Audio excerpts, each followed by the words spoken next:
Unfiltered and unscissored. This is the Insight Factor, and I am co-hosting with my partner. Mudiba. Today we are joined by the Public Protector of South Africa, Busisiwe Mkhwebane. She needs no introduction, in my opinion. I mean, everybody talks about her all the time. Busisiwe Mkhwebane, Public Protector of the Republic of South Africa. Welcome. Thank you so much for the interview. I don't know whether I must thank you because I don't know what you're going to ask. Yeah. No, thank you very much, Busisiwe Mkhwebane, the Public Protector of the Republic of South Africa. And thanks for actually, giving us this opportunity to host you here today. No, definitely. I would also want to, use this opportunity to speak directly to South Africans and not only South Africans, because we know South Africa is one of the countries which Africa and the world is interested in. And this office being at the center of everything. Now, you grew up in a very interesting time in South Africa during apartheid. Can you walk us through that journey? I grew up in KwaNdebele, Kwaggafontein. I think that's where I studied my primary, actually at Hammanskraal, but then we moved during the year to Kwaggafontein, so that's where I grew up. And we had serious challenges, KwaNdebele, the politics of the independence of the former homelands. So that's where one was exposed to unrest, and where one was still at high school. But I would say I'm one person who was much more focused on my studies, though yes, I participated in some of the protests and stuff like that. Yes, being exposed to a lot of discrimination, especially because it's as a result of the Group Areas Act, and my father, who was an unskilled laborer, was exposed more to that, and being placed in KwaNdebele where there was no water, it's dusty roads, no electricity. So yes, that's my up. I can imagine how difficult that must have been for a young girl growing up in such an environment that is not so conducive. Yeah, definitely. But it was one of the best. I mean, where you would enjoy life. I think growing up in that particular environment taught one a lot of things. I mean, issues of perseverance, hard working, and being focused, because then you wanted to focus on your future and make sure that your environment doesn't dictate who you are. And you would want to study hard. You would also want to be somebody in society who would also change the livelihood of the people who are still there. And you you would know when you address any issue in society, because you have gone through that. I mean, I know how is it to collect water 2-3 kilometers away on a wheelbarrow or a bucket over my head. But yeah, fortunately, I didn't have a hole over my head. Yeah. And now tell me, back then you had your likes of your Steve Biko's rising up and with your black consciousness. So can you name me 3 leaders per se that inspired you growing up? I would say Chris Hani, because when Chris Hani was murdered, I was still, I think, 14 years old. And that's where it also, brought more of my interest into politics and in how we are being treated as blacks. And I had one of my cousins from Alexandra who was also in exile by then. And I remember when we were still growing up, he used to, come to my village, and we would hear that he ran away because the police are looking for him. But then during that time, I think I was around 10, 11, and I didn't understand what was happening. But when Chris Hani was murdered, then it brought back him to mind, okay, this is why, we are treated, we are not equal. And by then, one was not even exposed to, the lifestyle of towns and stuff like that. We were very far. I mean, just in Gwandebele, it's around 60 kilometers from this place. But then when he was murdered, then that's where I realized, and I then started reading more about what is actually happening. Yes, I used to hear about Nelson Mandela, but I was not interested by that. But then that brought me to then go deeper and read more. So I would say Ukrisani, basically, and I think what he believed in, what a leader who was selfless, a leader who was not looking up for his own benefits or for his own interest. But then possibly I would say, the issue of more on serving without any expectations. So it encouraged me a lot. Another one is Winnie Mandela. I was about to ask Yes, that. yes. Ukrisani, because, I mean, when, hence I'm saying that his death then sparked something on me. But then when I was reading, then I got to know about Winnie Mandela, Madikizela Mandela, and she was a very inspiring woman, and also who served her people without any as well selfishness, and the way she was treated. I read more about her when I was at university at TEFLOP, the 491 days book, and till this day, I still cannot understand how a human being can treat another human being like that, and especially a woman. And it's so unfortunate that I've come to realize how the world is scared of women, and especially powerful women who stand their ground or who knows what they would want to achieve. And especially being a woman, you have that part in you. I mean, we are naturalists, and you wouldn't want to see another person suffering. So she went all out, and she was vilified, she was tortured, you would name everything. Significant figures right there mentioned by the public protector, Busisiwe Mkhwebane, alluding the fact that she was actually inspired by the likes of Chris Hani, Winnie Madikizela Mandela. You'd remember her by the slogan, "Singa isusa nanini." And Yeah. I think those are beautiful political figures that have shaped, the politics of South Africa, and of course, advocate for the rights of the people of this country. I can imagine how difficult that must have been.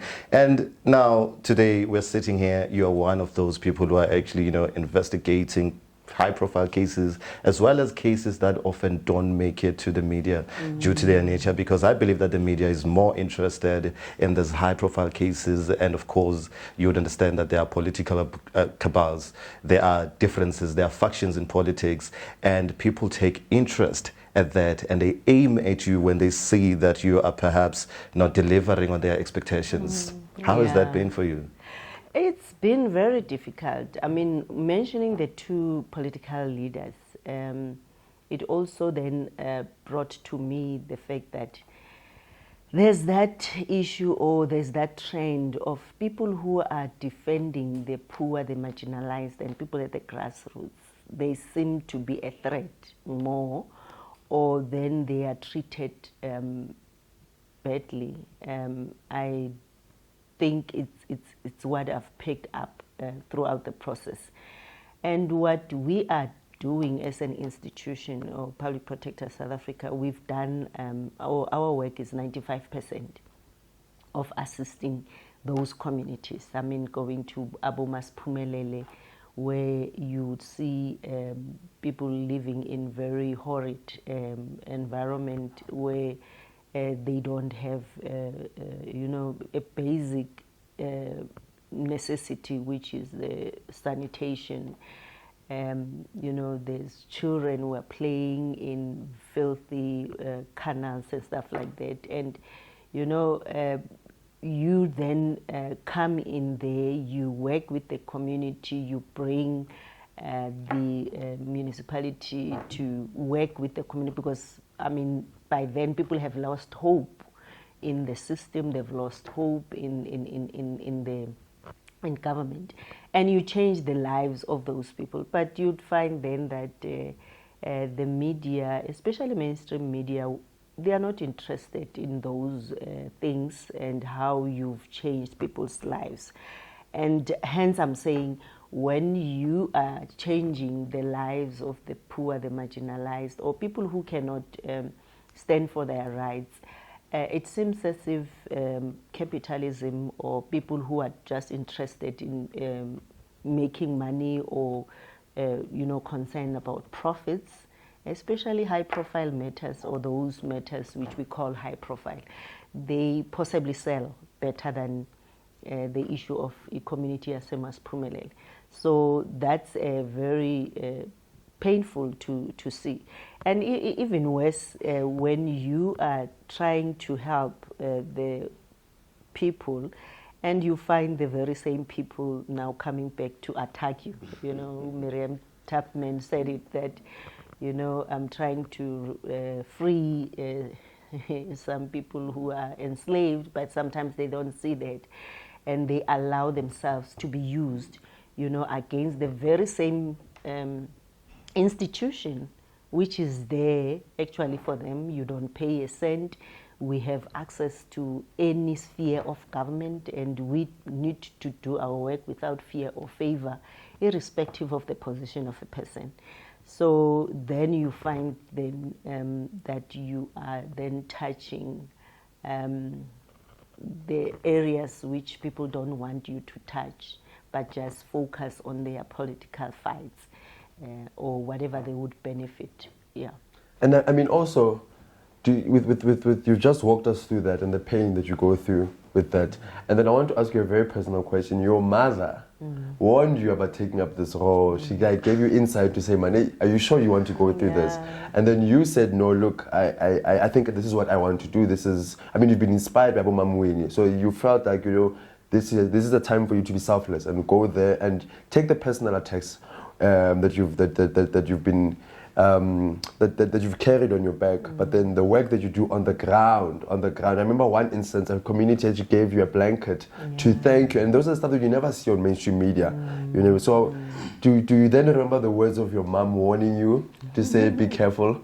Yeah, I think she said that, and when I was going for the interviews and stuff, because at first she didn't want to, but then she prayed about it, and then when I went for the interview, she said, "You know what, I prayed about it, and God be with you." So always when I'm facing the challenges, she would say, "I'm praying." I mean, telling me about the one Bible verse, Shadrach, Meshach, Abednego, who were put in fire, persecuted during those times. But she said, there was then the fourth man with them, which is Jesus Christ. So she would say, through it all, you will overcome and you will be fine. So at the end of the day, when I'm serving the communities and when I see the tears of joy, especially the Ikemeleng community, I remember when we were there, I couldn't believe my eyes seeing, that community in the environment which they were, placed in, living in tents. There was this old pensioner who was there and apparently was sick, and I was wondering, children growing up in that kind of environment, being cold and raining, they have to stay there, one tent, 3-4 families. But when I went there and when they were showing me the houses, and they were crying to say, finally, that's what keeps me going. And as well, that's what I normally say to this PPSA staff. Actually, they are the ones who are doing the work. And thank God that they also understand our role, because always encouraging them, it's not about us, but it's about those communities. So when we change their lives and when they are now sleeping in those comfortable, at least better houses. But it's not what I would want to see for them. Because I think as blacks, we have reached a stage where sometimes we just take, something which is not of good quality or not proper housing as if it's, the end of it. I would have loved to see them having their own yard, their own garden, their own space, yes, but for now, at least coming from those tents into those houses. So that's what makes me to be fulfilled in life. And yes, we speak a lot with my mother, and and she understands what one is all about. I mean, Talking to the public protector, Busisiwe Mkhwebane. My name is Thabo Makwakwa. I am with my co-host Modibe, and this is an exclusive interview. Public protector, you were just reiterating now the work that you do, and of course the response that you see out there, and the fact that we still have a long way to go as a country. Now, you have made a point which I would like to entertain at the moment, saying that there are some people who are not quite happy with what you do, especially with high-profile cases where you touch places where they do not feel these people should actually be touched. Mm-hmm. They go on a rampage trying to discredit and, of course, vilify the name of the public protector and your office as well. Do you mind maybe taking us through, an example of what could have happened, mm-hmm. cases that people do not feel that you need to charge? I mean, people at the top. I mean, somebody like me would want those cases to be entertained, of course. As a citizen of a country, I think people must account. Yeah, I think, there's this Nkandla judgment where Chief Justice Mkhwebane said, the public protector will be, investigating those who are high-profile cases who will touch the untouchables. I'm just rephrasing it. And where you would then be vilified, you will because people feel they can't be accountable, they can't be questioned, and they are possibly this constitution possibly doesn't apply to them. It applies to certain individuals or to a certain class of people. So there's several instances where one has been faced with such challenges. We know all that the very same party which never supported my appointment when I started, when I was labeled a spy, and which they still can't prove now.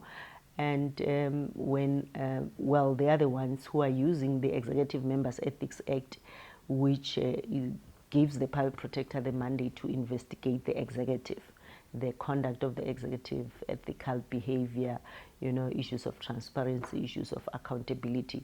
So they would use that legislation then to possibly fight their political battles. Unfortunately, being the public protector, acting within the rule of law and as well the Constitution, you will have to investigate, which doesn't give one an option not to investigate. But then you'd find that when you have findings against those they are fighting politically, then it's fine. We accept the public protector's report. But when you have findings against those who are their favorites, then you are this person who is incompetent, who doesn't know what they are doing. And I think what I also want to put out there, Makwakwa and Modibe, is that sometimes even from people, in the communities, or even strangely recently, I also discovered that some judges, they think I'm the one who's, receiving these complaints, who's doing these complaints myself from start to finish, and I'm the one who's, then issue a report or issue a finding. I've got very skilled, investigators who are the ones who are doing the work. But then because the Public Protector Act says the Public Protector must issue the report, publish the report in terms of the Public Protector Act, and they then prepare the work for me, which is brought to my attention. Yes, my focus is whether what has happened and what are the prescripts saying, which is the law, your legislation, your policies, whether they violated that, and what is the outcome. That's all what we focus on. We don't even focus on what the media is saying about Makwakwa. No. We then go and check or investigate, because we will have to go and investigate and find the truth. So we do it with everyone across the board, because if you can see, I've explained myself over and over, and I'm no longer explaining, that you would find that we receive complaints from this called faction of the ANC, we investigate, and we don't initiate those investigations. Complaints are lodged, especially by the DA, especially in terms of these Executive Members Ethics Act. There's no own initiative there, but then complaints are lodged. You have findings against that faction, which is labeled the faction of, or the Guptas and stuff like that, because there's those narratives which are very wrong. You'd have findings against them. You've got this other faction, which is called possibly the other faction of the ANC. You have findings against them. Then you have the faction or the opposition parties, former Premier of Western Cape, Madam Zille. I mean, you have a finding against her, or you have a finding against Minister Pravin Gordhan. It's because what they have done according to the law, it's not supposed to be like that. Unfortunately, a lot of those matters, when then in South Africa being a constitutional state, yes, they would be taken to court, which is within any person's right, especially after the Nkandla judgment. We received a lot of review applications, because the judgment said public protectors' remedial action are binding unless set aside by the court. And I think that's one thing which my counterparts from Africa, as the president of the African Ombudsman and Mediators Association, they will say, we would also want to make sure that our governments implement our reports as ombudsmen. And I would say to them, hey, I don't think you'd want to go that route, because this is creating unnecessary antagonistic relationship between yourselves and government. At the end of the day, we are there to strengthen constitutional democracy. We are there to hold each person to account, and everyone is equal before the law.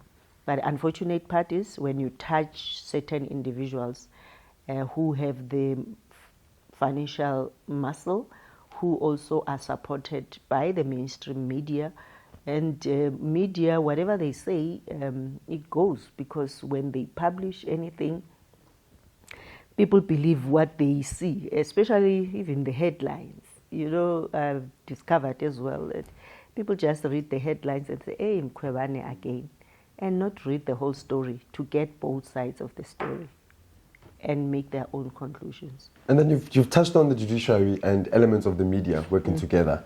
And then there's this perception in the media that Advocate Mkhwebane and the office have now become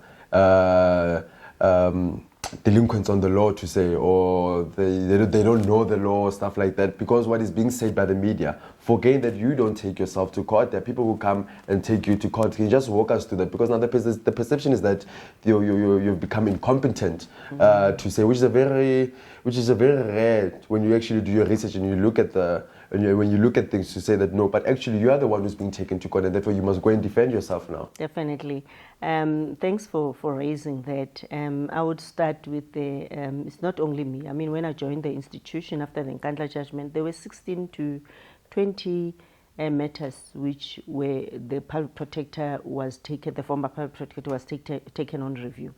There's one judgment as well we mentioned in one of the magazines, where we were saying, in some engagements, where we say the SABS matter versus the public protector, it was investigated by the former public protector, and the judgment was issued last year, January or February 2019, where the same Judge Potterell also was saying the former public protector, didn't understand the law, it was not applied properly.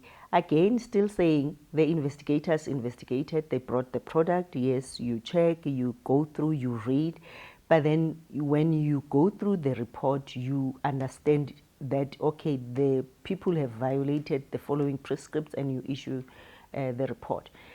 I mean, I don't know how many judges whose judgment have been set aside, from the High Court to the Supreme Court of Appeal to the Constitutional Court. I mean, the same pottery in the other matter where Minister Gordhan took me on the interdict part, not the review part of the matter, which is relating to the, I think, the rogue unit matter.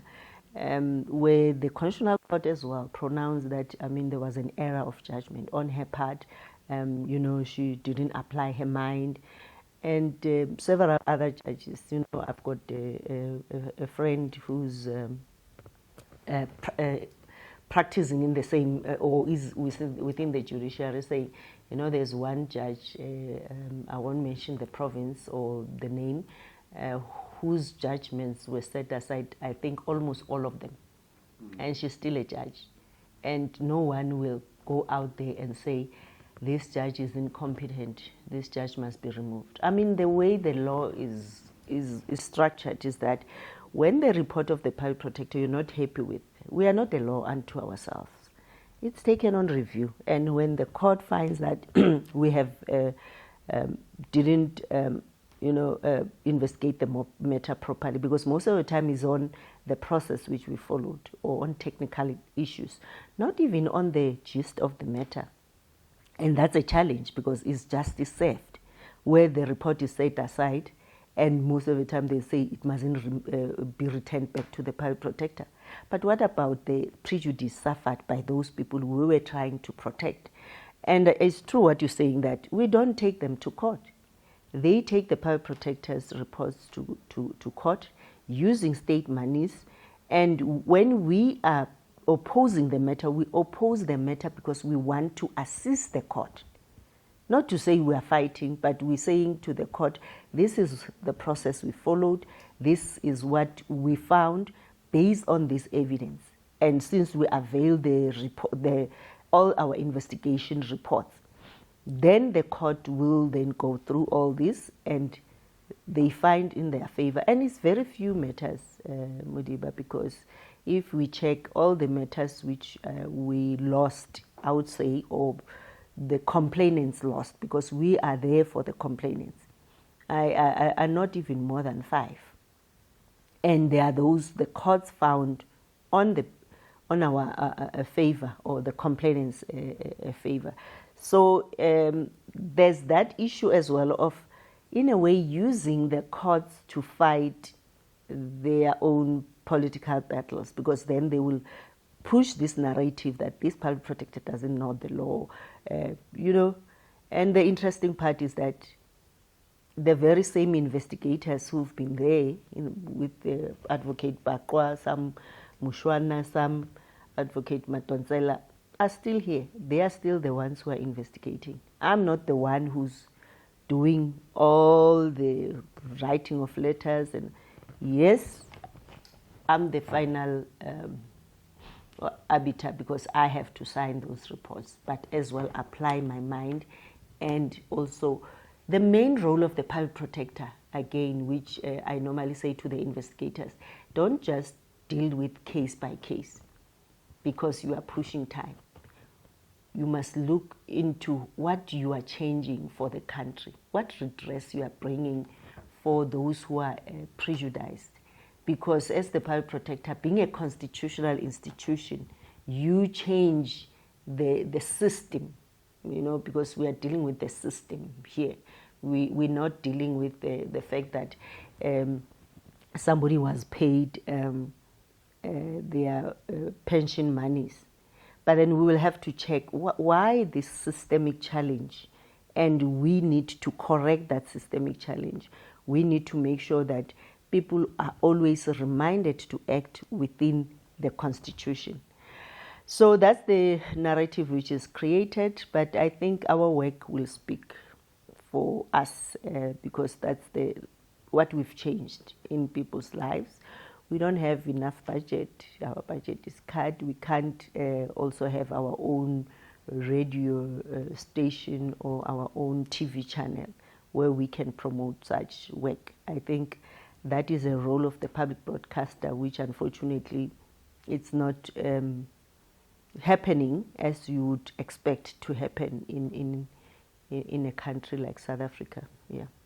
Again, talking to the public protector, Busisiwe Mkhwebane, Modiwe, I think it's a beautiful thing that we get to actually sit down with people such as the public protector so that we hear their side of the and story. from their side of the story, because I think they're never given an opportunity to have their story told, you know, and to have, I think there's certain narratives that are being pushed, and then it's fed to the people. But then I think we're not here to protect the public protector, to protect individuals. I think we're here to say, South Africans, here's this side, here's it, and then you make up your own mind. Of course, they have a right to do that. I think they are well placed to in fact decide on what is actually happening at this office.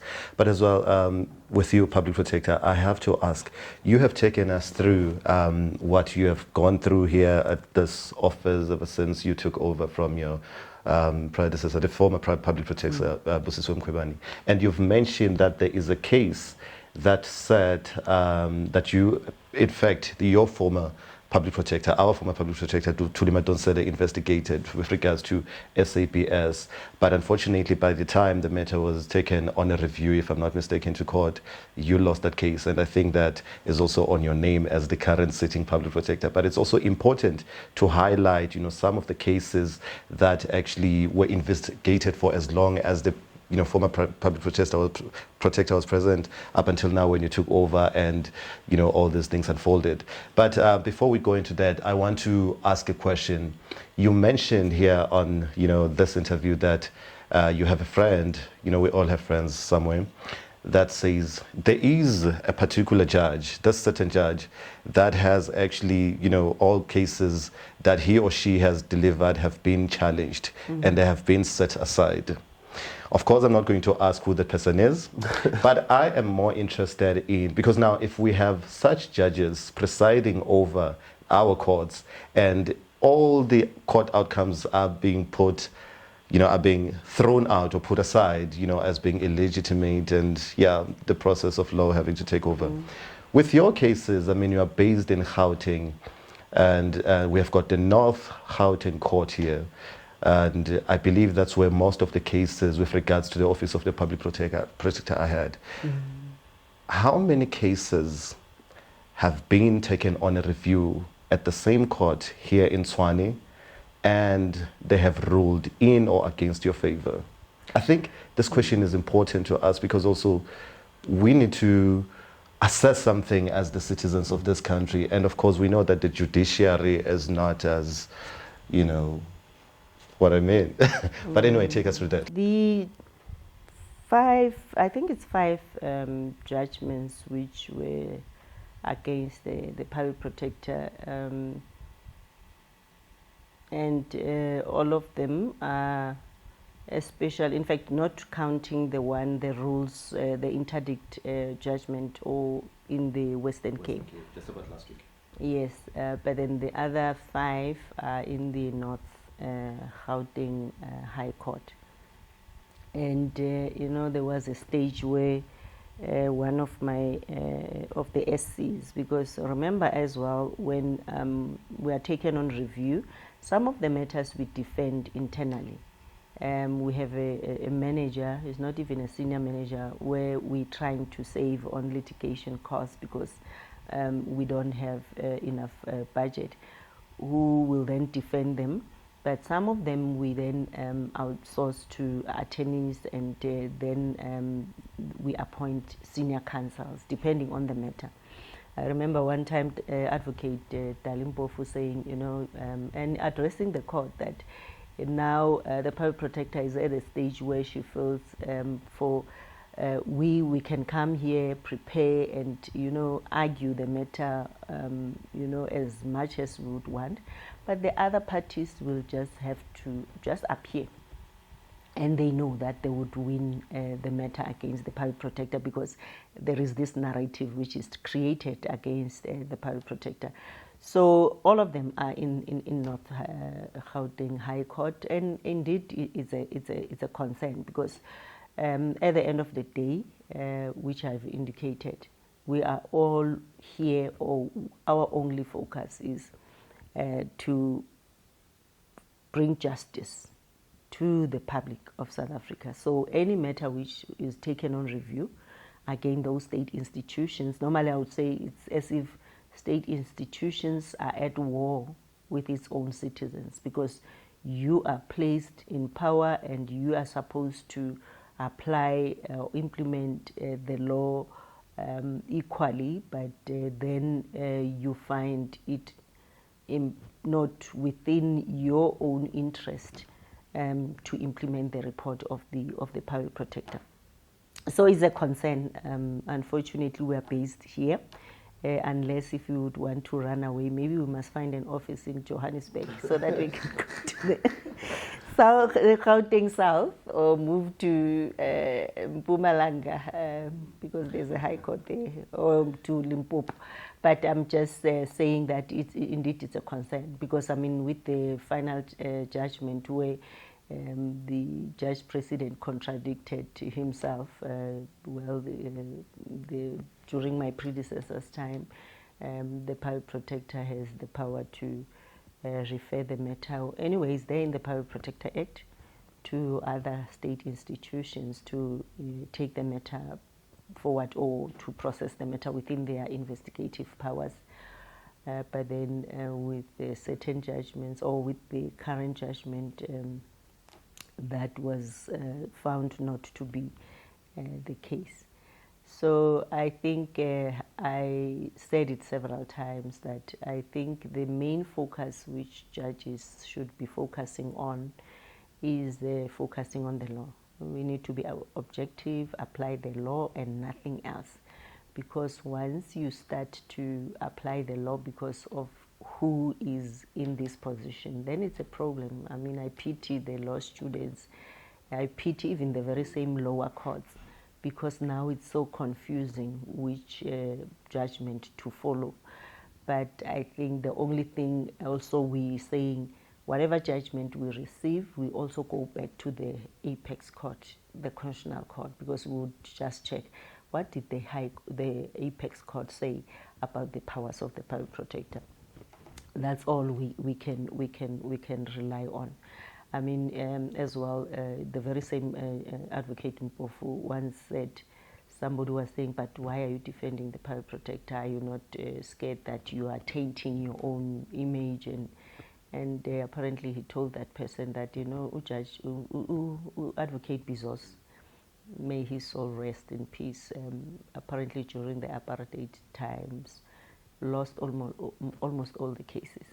But now he passed on and everybody's saying he was the best.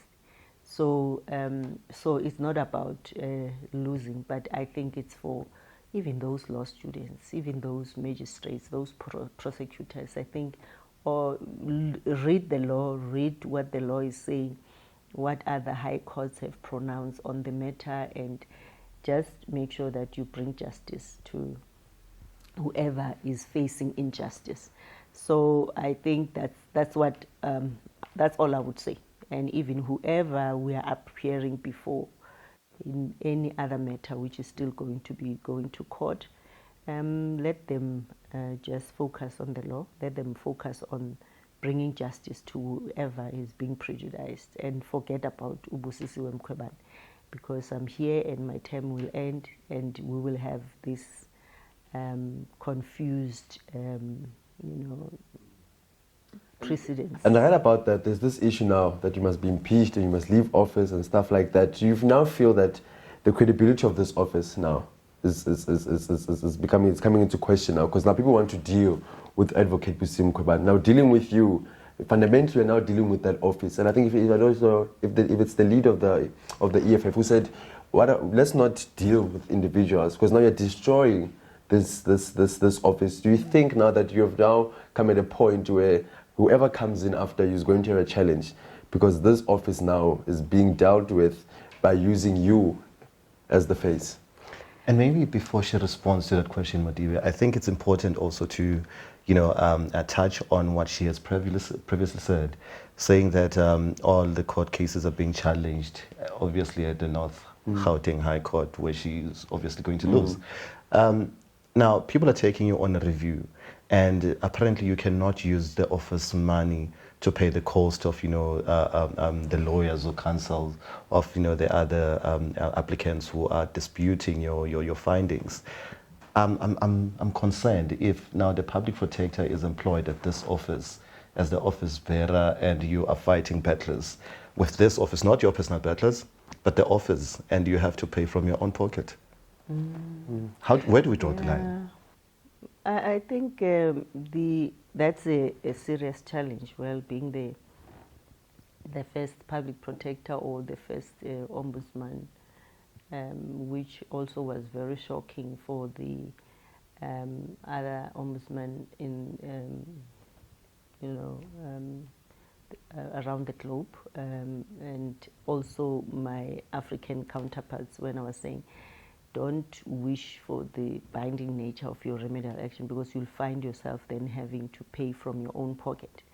So that's the challenge which one has faced. And I mean, that investigation, again, I think you asked earlier about the investigation, the way we conducted, because they were conducted by my predecessor, and they were never finalized. I mean, the CX matter, then I arrived in the office, checked what has been done. A lot of interviews were done by her, but then I had to verify certain issues. You wouldn't issue a report without involving the very same departments, because we need to give them an opportunity also to respond and engage them. And remember, it's an inquiry.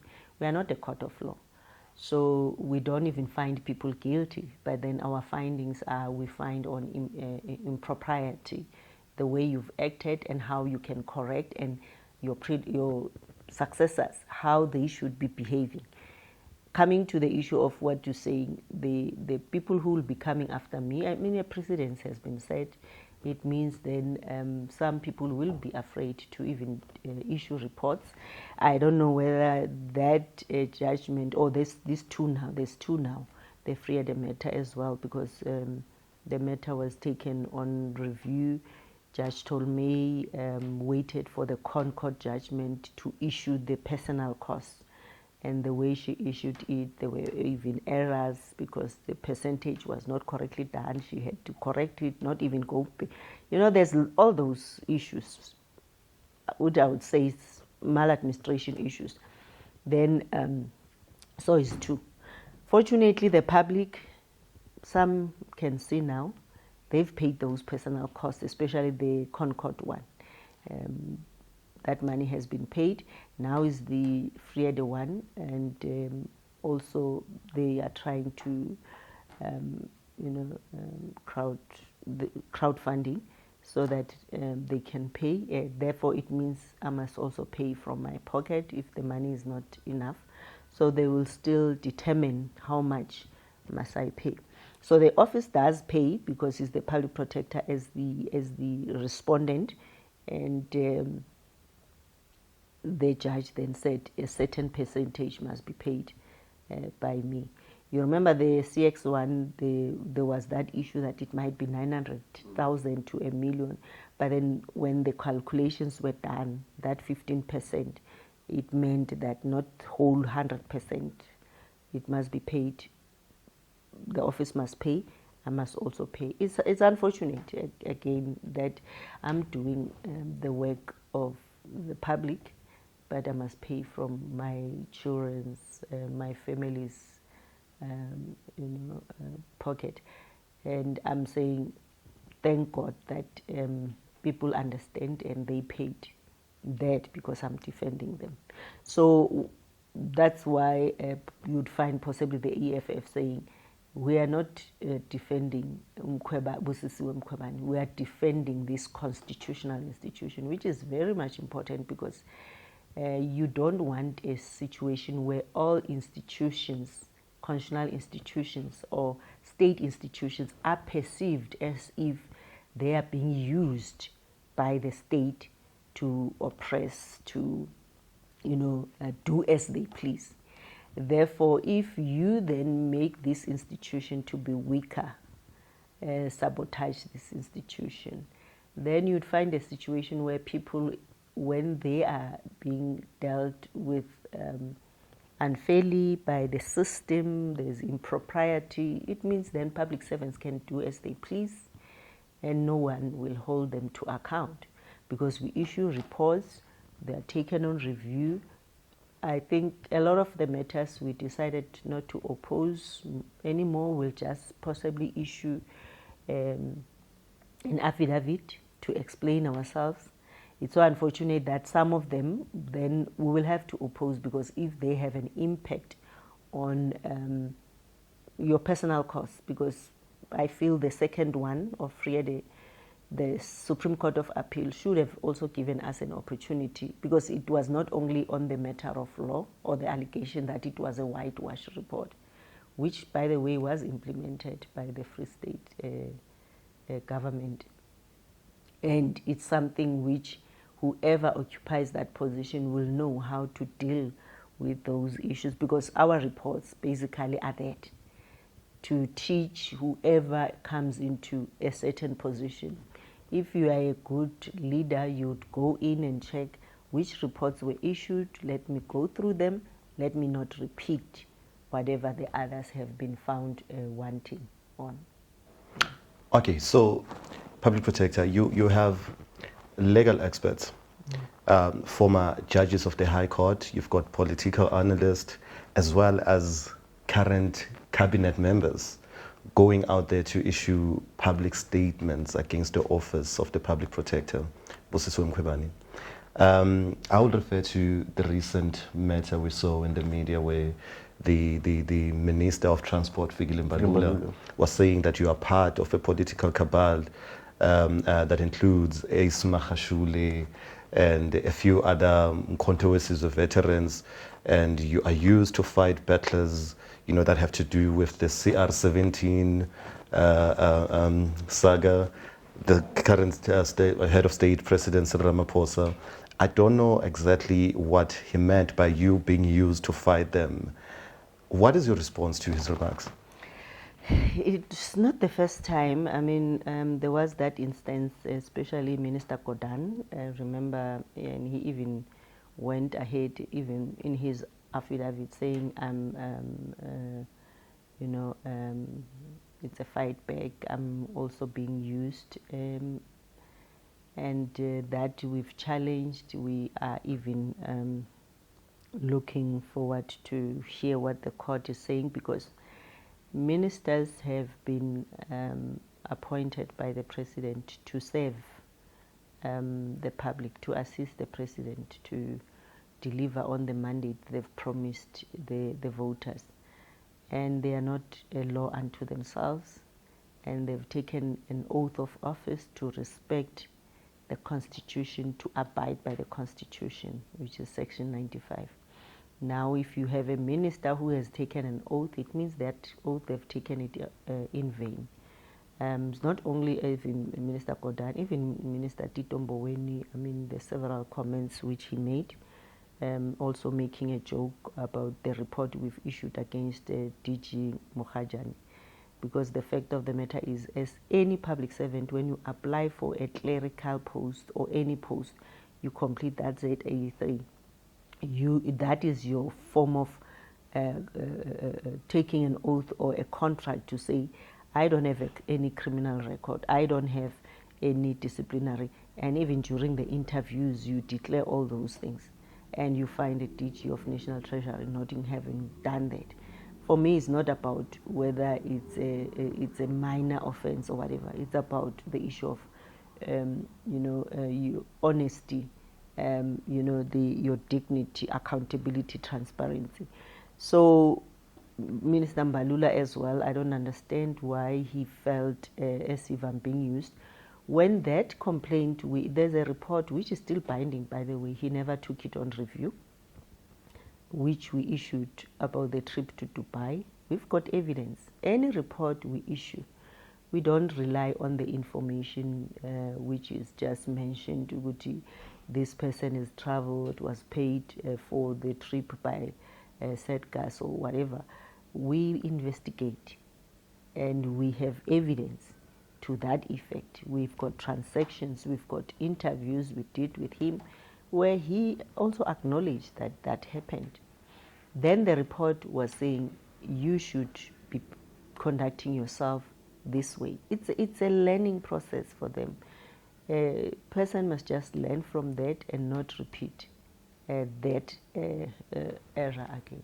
So now for him to come and include, I don't know where do I feature in that, because there's still more complaints which are lodged by even the opposition parties or members of the public. There's several of them we've received against him. So I don't know whether it's also a strategy just to, divert attention for us not to investigate him, or think by investigating him, people will think, yeah, Mbalula indicated that public protector is part of the faction. And again, I said earlier, there's no faction. We are not factional. We investigate those who are called the RET forces. We investigate the CR's Tumamina forces, because there's those allegations that there's those. We are not even focusing on them. We investigate any other without fear, favor, color, creed, class. So we investigate everyone. So that matter has been taken to, I've written to the president, because they serve at the pleasure of the president. And the president, that has been brought to his attention. And as a leader who will have to hold to account the ministers he has appointed, he'll have to make sure that they don't just make such reckless statements. When the Constitution is saying anyone must assist, must respect, and must not interfere with the work of the public protector, because by doing that, it's like now he's preventing us from doing our investigation. I mean, there's this matter of Muloto corridor issue. Well, I wrote a letter. He was supposed to be part of a meeting, just finding solutions, but he never acknowledged, he never attended. And it shouldn't be like that, because we are focusing on him performing his responsibilities. And that's that. I mean, there's this report now, the report we issued of the illegal conversion of panel vans was investigated by my predecessor, but then it was never finalized. Again, is one report which we finalized with the team.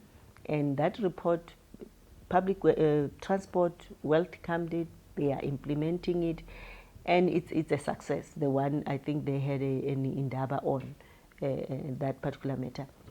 We issued that report. So that's what we would want to do, because we are here to strengthen constitutional democracy. We are like the 360 degrees,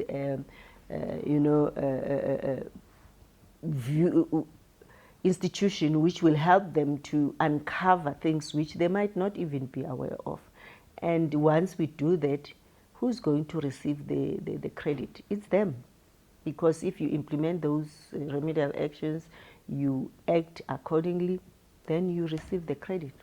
Now, I think as we go to the end, I just want to ask you your dream for South Africa after you've left office. I'm dreaming of a country where everyone is equal, where everyone is having access to all the services, where we would have, a transportation system which will move from one area to another area, especially those apartheid spatial planning being done away with, everyone having a source of income, managing to,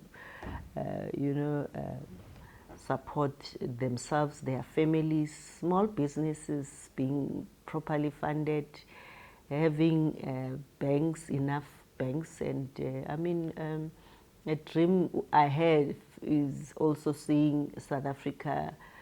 There are politics involved. I wouldn't say exactly because I stayed in China for 4 to 5 years, which is a communist country, but with elements of socialism, capitalism in a way.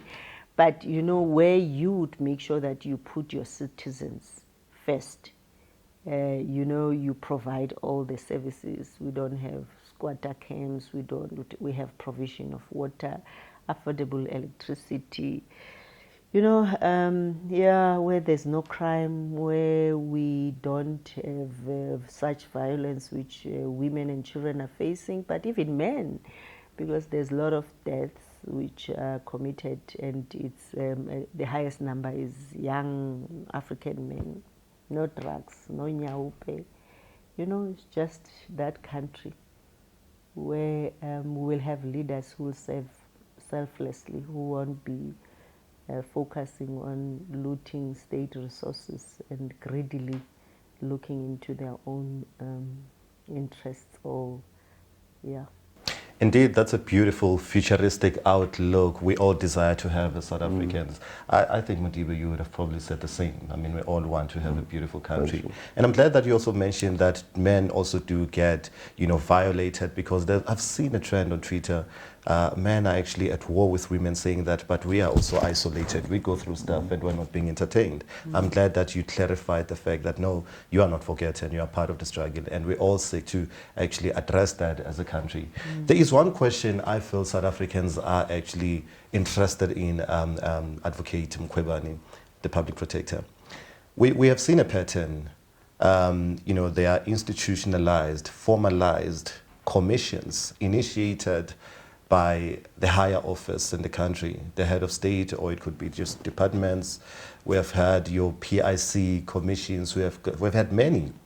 And often we have seen that certain people have actually been outside using the very same form, you know, method of commissions where we formalize them, investigate people knowingly. You know, there has to be people who must go. And looking at reading the newspapers in the media, you find that they are, you know, categorized as people who belong to this certain faction. There is a process that will unfold in Parliament with regards to your office, you know, your capacity to hold this office as a public protector.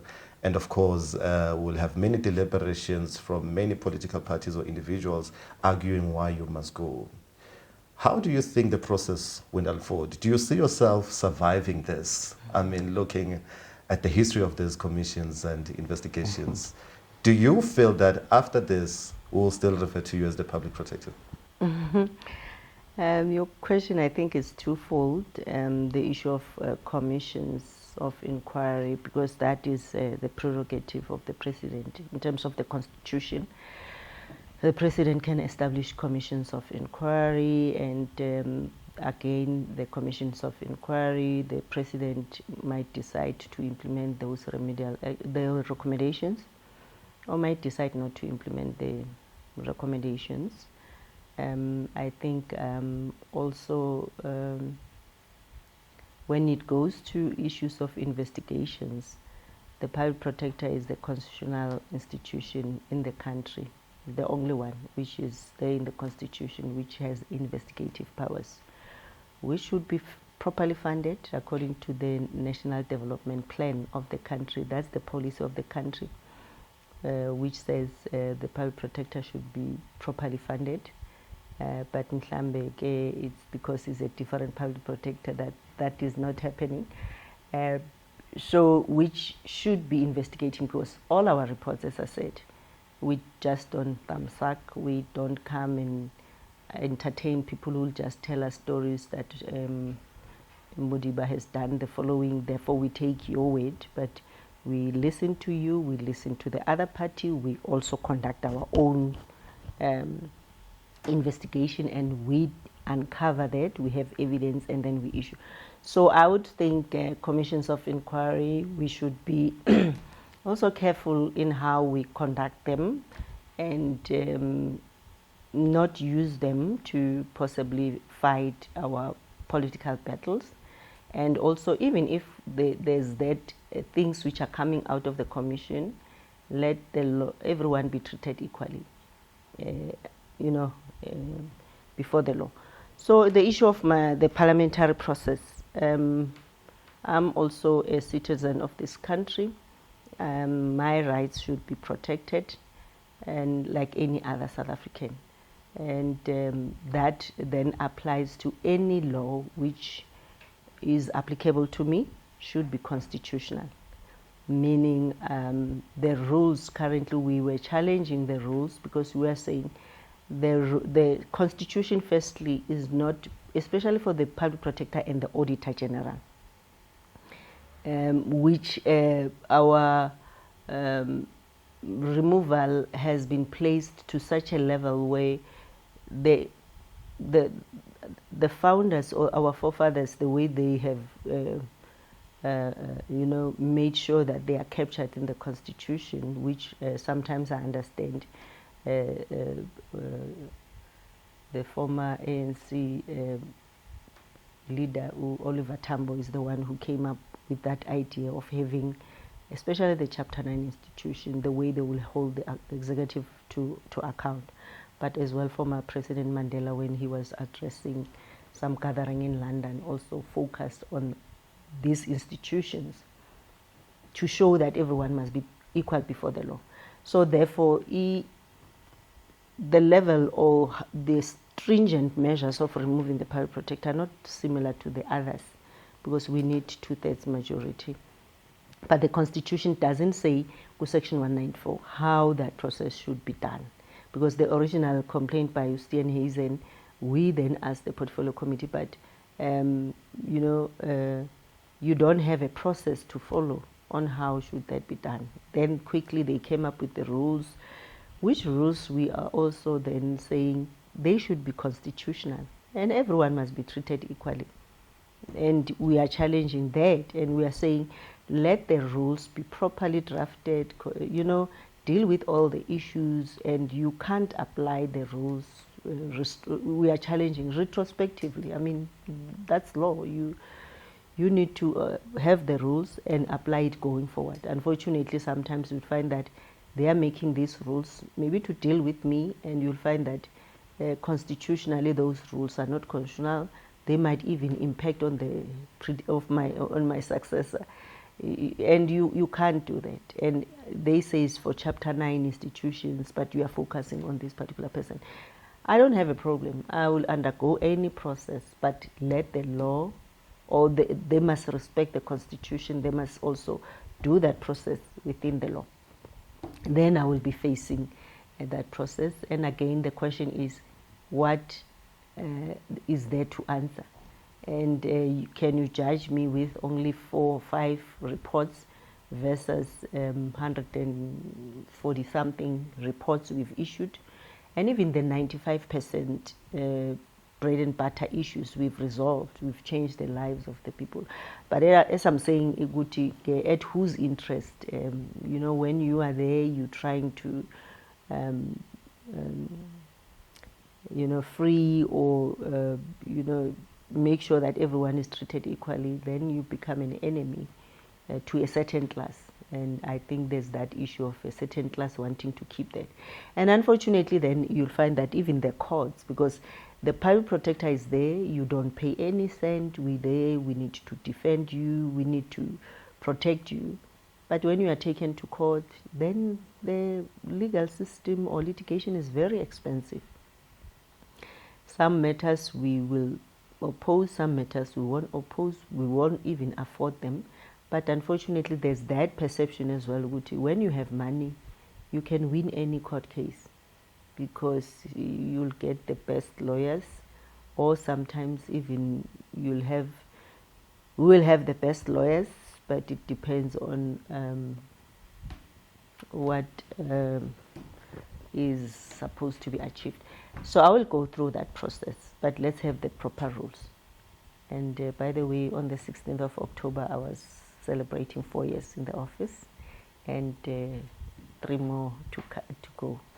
So in fact, the public protector will finish her 3 years that is left in the office. Yeah. And then I just want to ask, we recently faced the pandemic, worldwide pandemic. COVID-19 just came and just destroyed everybody's plans. And just walk us through the work that you've been doing as your office. I mean, the hospital visits, and can you just walk us through that? The hospital visits again showed me the unequal country we are. I mean, 26 years after so-called democracy, where the Deputy Public Protector went to the Eastern Cape. Some of the things we've been seeing, TV being shown, I was wondering whether indeed we'll have such hospitals, but she went there. indeed, that's how our people are subjected to. Went to Limpopo, where the health workers were saying, we are at a point where we are,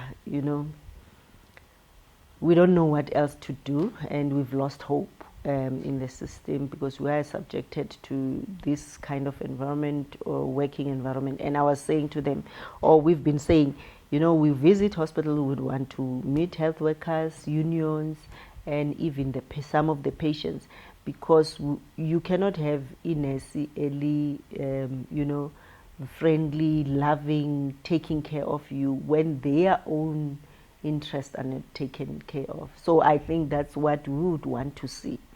The country or the Department of Health providing the necessary tools for the nurses, and conducive working environment so that those people will be able to treat patients with care, with respect, because you'll hear stories about how some nurses behave. And you'll understand. I mean, we went to Mpumalanga also, where, the maternity ward was such a horror to see and to watch. Only having 4 beds for delivery, and sometimes they'll deliver up to 15 babies per day. And I mean, issue here, giving birth is not, it's a matter of life and death. But those people are working in those kind of environments. No, posts are not filled on time. The level of CEOs of the hospitals, sometimes they can't even approve procurement for a certain, there's a threshold, which is there, some 250,000, some up to 500,000. But there's things they need to procure which are worth, more than a million or 2 or whatever, but they can't. They depend on, the system is centralized in my provinces. Sometimes that is not procured. A year past to 4 years, they don't have that, but they are supposed to be assisting. So it's very touching. Schools also, the services, the provision of necessary tools of trade, and the classes, the way they are. For a black child, it's still a long way to go. And it's sad, to say the least. Hence, I would say I would want a situation where we will have all the services which are there in the private hospitals or private schools, everyone having the same. That's a future I would want to see. But then the PPEs issue, we're still investigating. The issue of the 350 grant, a lot of them were rejected. They lodged a complaint. I think the biggest number we've received were collated by Andile Mkhwebane for those, and then there were other groups also who collated them. We ended up having up to 1,300 or 1,400 of those complaints. So we have gone through them. We engaged SASSA. We're dealing with them. A lot of them have been resolved, but some you'd find that a person appears on the UIF database, or SARS is saying this person has a tax number, or paying tax, or some have been receiving NSFAS, because once you found in those, you cannot get the 350, which is not enough. So we will be issuing reports, especially advisory reports to SASSA and even the UIF one, where you'd find that there's the delay to pay, or the employer is paid but they are not paying the people, which will make recommendations to them to follow. So we are at an advanced stage. The PPE ones, we are also at an advanced stage because we have a project. So we wouldn't want to just issue a half-baked report. We would want to make sure that we take our time, though we've shortened the period during which we are focusing on. So that's what we're busy with. And there's other investigations which still dating back to 2016, involving certain politicians or ministers. Again, we're still going to receive a bashing Why are we investigating them? But we will. It's work. I think if people can just take it in that spirit and just correct that. Unfiltered and uncensored. This is the Inside Factor, and we are with Busisiwe Mkhwebane, the advocate and, of course, the public protector of South Africa. This was an exclusive interview with her, and, of course, we've gained so much knowledge, so much insights on what you're doing here. Thank you so much to you, and thanks so much to my co-host Modive, who's looking good. Thanks to the rest of the team, of course, and the staff of the Public Protector's Office. Till we meet again, this is the Inside Factor.